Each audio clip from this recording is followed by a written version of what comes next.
Welcome back to our Math 171 video series. Here we'll discuss how to solve inequalities and state their solutions in interval notation. We'll begin with this linear inequality.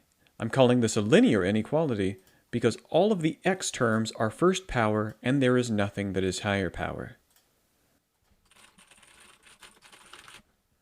When you're dealing with linear inequalities, you will treat them similar to linear equations in that we will move all of the x terms to the left and move all of the constant terms to the right. We'll begin with our x terms.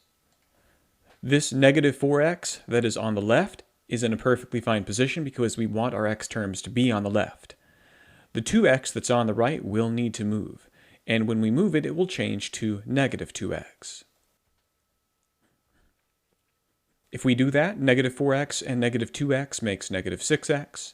The 8 is still on the left, and this will be less than or equal to negative 16.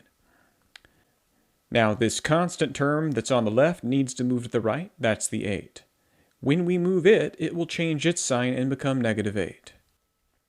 Negative 16 minus 8 will give us negative 24. And then we'll say negative 6x less than or equal to negative 24. So far, this is looking fairly similar to a linear equation. Here's the first point of difference. Notice that we have negative 6 next to x. When you divide or multiply by a negative for an inequality, you will flip the sign to the other direction.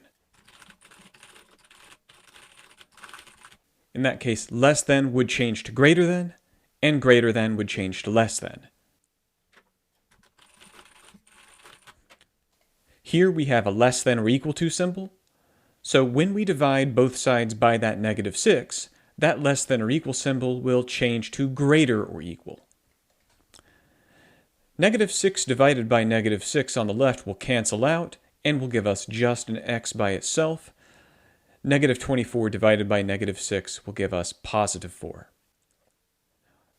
Our solution to this inequality is x is greater than or equal to 4, and this is inequality notation. However, we'll have to do a little bit more work to change this to interval notation. When we change to interval notation, it helps if we draw ourselves a picture.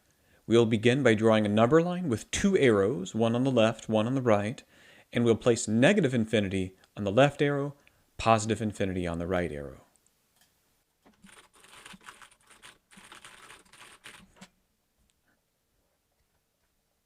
Now that we've drawn a number line, the number we're going to mark will be the 4 that we found in the previous step.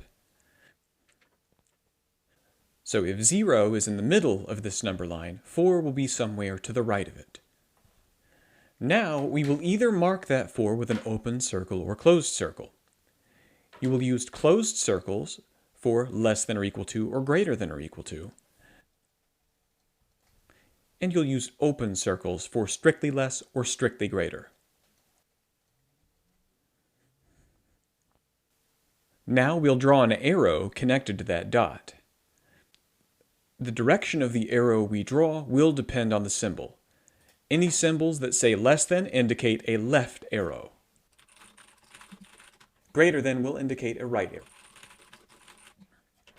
Since this says greater than, we will draw an arrow to the right side.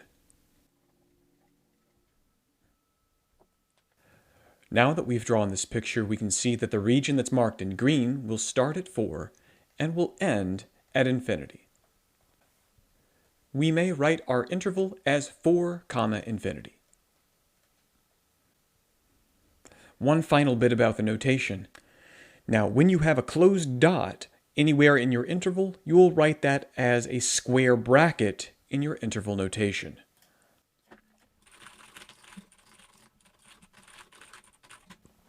If you have an open dot or an infinity, you'll write a parentheses instead. Because this 4 has a closed dot, we write a square bracket on the 4. Since this infinity is an infinity and not a number, we'll put a parentheses instead.